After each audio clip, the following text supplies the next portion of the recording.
Hello everyone, আসসালামু আলাইকুম। আমি একজন নারী উদ্যোক্তা। জীবনের অনেক চূড়ায় উতরায় পাড়ি দিয়ে আমি এখন আমার এই পর্যায়ে পৌঁছাইছি।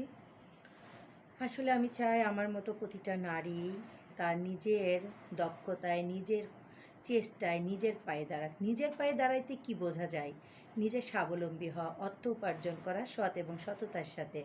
আসলে মানুষের অন্তরে থাকে মূল্যবোধ, আর বাহিক আচরণ হচ্ছে বাহিক যে কথাগুলো বলি আমরা, সেটা বাহিক আচরণ।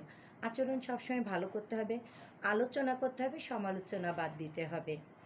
আমি একজন সফল নারী হিসেবে আপনাদেরকে বলছি, যারা ক্ষুদ্র নারী উদ্যোক্তা, সবাই আসেন, আমরা একতার সঙ্গে মিলেমিশে আমরা নারী উদ্যোক্তা একজন আরেকজনকে সহযোগিতা করি।